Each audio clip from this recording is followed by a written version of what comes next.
Salve cacciatori!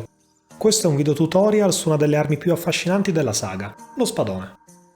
In questo tutorial vedremo le meccaniche meta, sia base che avanzate, che è importante conoscere per migliorare l'utilizzo di quest'arma. Ci tengo a sottolineare meta, perché parlerò unicamente di meccaniche orientate ad ottimizzare la caccia. In questo tutorial, i pulsanti che mostrerò saranno quelli della PlayStation. E ora possiamo iniziare il tutorial vero e proprio. Partiamo dagli scroll che useremo nelle cacce casual. In entrambi gli scroll useremo la spallata, la charge/combo, la strong arm stance, cioè il counter, e il power sheet. Per quanto riguarda la mossa finale, se si ha dimestichezza contro il mostro, consiglio di usare la true charge/ detta TCS su entrambi gli scroll, altrimenti di usare la TCS sullo scroll rosso e la rage/ sullo scroll blu. Per quanto riguarda il moveset, partiamo dalla combo base. La combo base dello spadone consiste in tre fasi: charge/, strong charge/ e TCS o rage/, a seconda di quella che abbiamo equipaggiato nel nostro scroll. Tutte queste mosse possono essere caricate e il loro livello di carica può andare da 0 a 3. Per iniziare la combo bisogna tenere premuto triangolo, in movimento o stando fermi, ad arma sfoderata o rinfoderata, e questo inizierà una charge/. Per sferrare il colpo ci basterà rilasciare triangolo. Triangolo si può premere e rilasciare immediatamente, questo porterà ad effettuare un colpo non caricato. Il livello di carica si potrà notare dal numero dei flash intorno al personaggio, da 0, che corrisponde al non caricare il colpo, a 3, che corrisponde al terzo flash. Per proseguire, bisogna muovere la levetta direzionale sinistra verso una qualsiasi direzione e premere nuovamente triangolo. Questo ci permetterà di eseguire una strong charge/. Le logiche legate alla carica sono identiche alla charge/ spiegata precedentemente. È molto importante muovere la levetta direzionale prima di schiacciare triangolo, altrimenti verrà effettuato un colpo di piatto. Dopo la strong charge/, muovendo la levetta sinistra e premendo triangolo, si entrerà in TCS, il colpo più soddisfacente dello spadone. Se si arriva a questo colpo tramite la strong charge/, la TCS partirà direttamente dal livello di carica 1, invece di partire dal livello 0.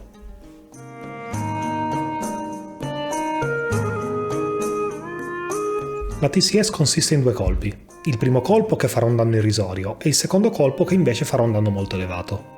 Il primo colpo è importantissimo, perché se colpirete il mostro col primo colpo, il secondo colpo della TCS farà più danno. Dopo la TCS, la spada rimarrà incastrata a terra per circa 4 secondi. Per velocizzare il recupero si può rollare oppure eseguire un power sheet, che vedremo nel dettaglio successivamente. Nel caso in cui non rilasciaste triangolo dopo la terza carica, andrete in overcharge e il colpo verrà rilasciato automaticamente. Un colpo in overcharge farà lo stesso danno dello stesso colpo con livello di carica 2, quindi è meglio cercare di non andare in overcharge e rilasciare a carica 3 quando possibile. Mentre si è in carica, è anche possibile cambiare la direzione del colpo, muovendo la levetta a sinistra.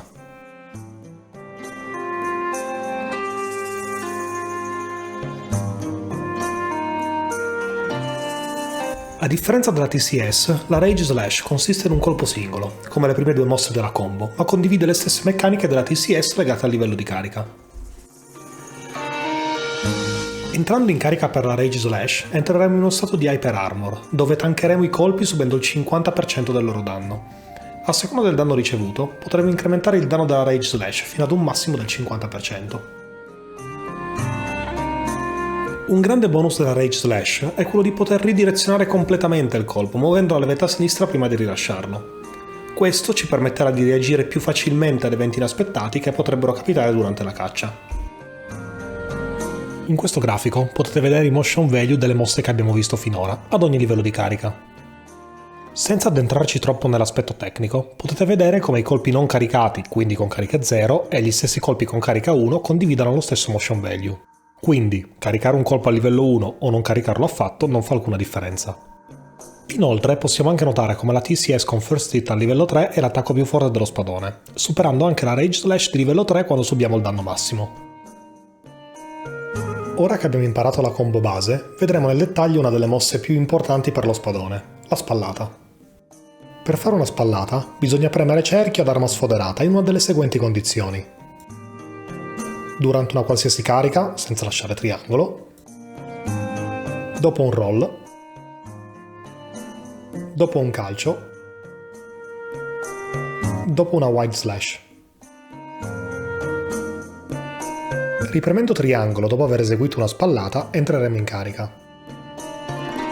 Nel caso in cui avessimo fatto la spallata durante una charge slash o fuori da qualsiasi carica, passeremo ad una strong charge slash. Invece, nel caso in cui avessimo fatto la spallata durante una strong charge slash oppure durante una TCS, inizieremo a caricare una TCS. Dopo una spallata, la TCS partirà dal livello di carica 0 invece che dal livello di carica 1.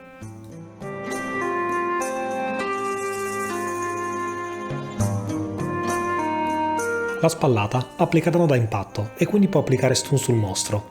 Inoltre, la spallata riduce il danno ricevuto del 50% e conferisce uno stato di Hyper Armor, permettendo di tankare la maggior parte degli attacchi. Anche la spallata ha un livello di carica, uguale al livello di carica del colpo che la precede. Più è alto il livello di carica, più danno e stun verrà applicato.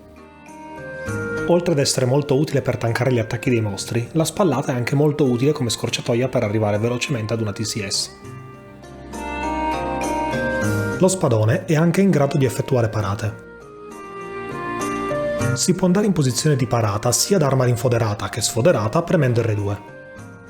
Ricevendo un colpo durante una parata, consumeremo acutezza e stamina, motivazione per cui sconsiglio di parare colpi ad esclusione di situazioni di vita o di morte. Vediamo ora gli attacchi in salto. Lo spadone può eseguire due tipi di attacchi in salto. Il primo tipo si esegue tenendo premuto triangolo ed effettuerà un colpo singolo caricato. Questo tipo di attacco in salto si usa principalmente per fare danno. Il secondo tipo si esegue premendo R2 e la spada cadrà in verticale conficcandosi nel terreno. Questo colpo è un colpo multi-hit che farà meno danno, viene infatti usato solitamente per estrarre velocemente lo spadone dopo una caduta. Per completare il moveset base dello spadone è importante menzionare la Wide Slash e le sue due varianti chiamate Strong Wide Slash e Leaping Wide Slash. La Wide Slash base si esegue premendo cerchio ad arma sfoderata al di fuori delle combo oppure dopo una Charge Slash. Di media su Sunbreak questo colpo non viene mai utilizzato. La Strong Wide Slash si esegue premendo cerchio dopo una Strong Charge Slash o dopo un attacco in salto e ci permette di continuare la combo caricando una TCS o Rage Slash tenendo premuto triangolo senza muovere la levetta a sinistra. Inoltre la Strong Wide Slash mantiene il livello di carica del colpo precedente. La Leaping Wide Slash si esegue premendo cerchio dopo una spallata. Questo attacco applica un numero di hit uguale al livello di carica del colpo precedente, quindi nel caso in cui arrivassimo ad una spallata di carica 3 faremo 3 hit.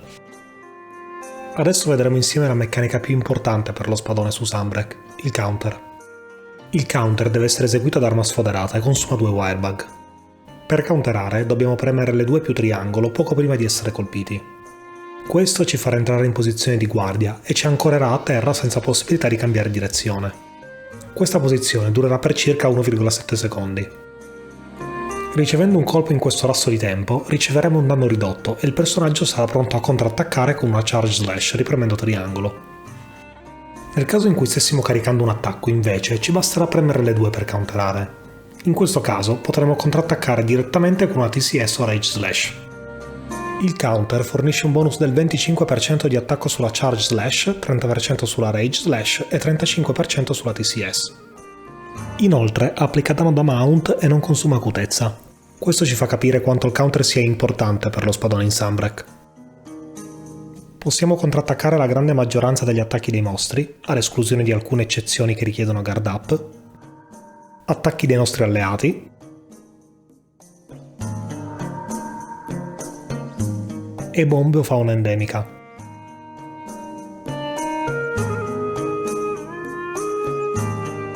Quest'ultima meccanica risulta molto utile per effettuare un contrattacco senza essere costretti ad aspettare un attacco del mostro. È importante ricordare che è possibile counterare solo i colpi che arrivano frontalmente, quindi dalle nostre ore 9 alle nostre ore 3. Nel caso in cui ci trovassimo di schiena o comunque volessimo ridirezionare il counter, ci basterà muovere la levetta a sinistra per andare in posizione di guardia nella direzione voluta. Per rilasciare il colpo immediatamente ci basterà non rilasciare triangolo dopo aver premuto L2 e il contrattacco partirà al primo frame disponibile.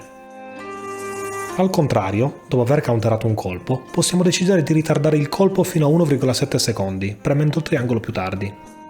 Visivamente, vi potete accorgere di questo tempo massimo guardando la posizione dello spadone.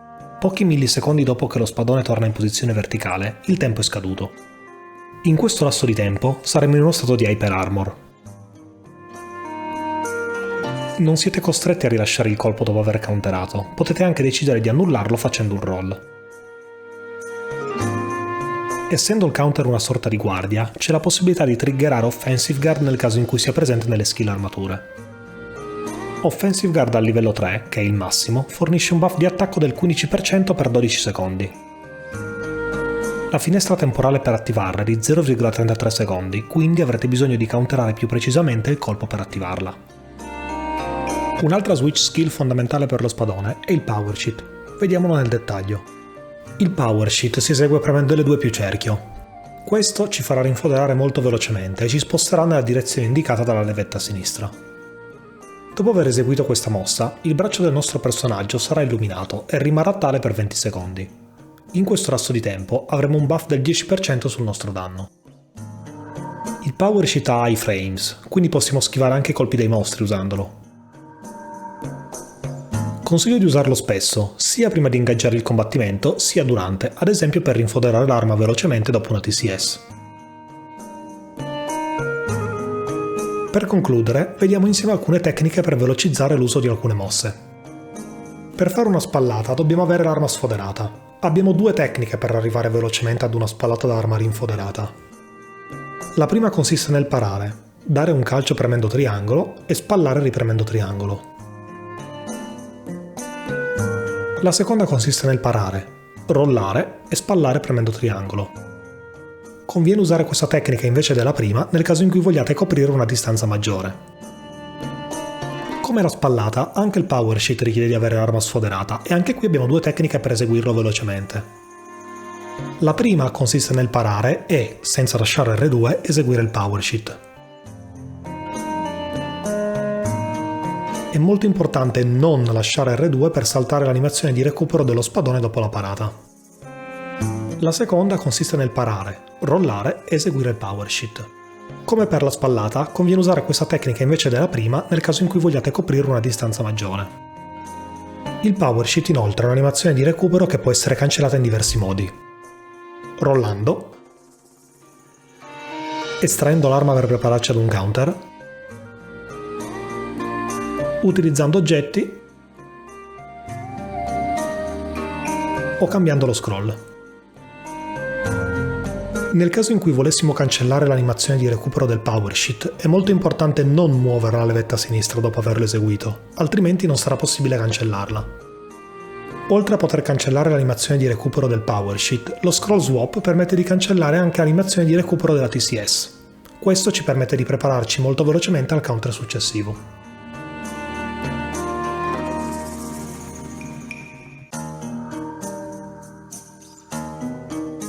Siamo giunti al termine di questo tutorial, spero vi sia piaciuto, alla prossima!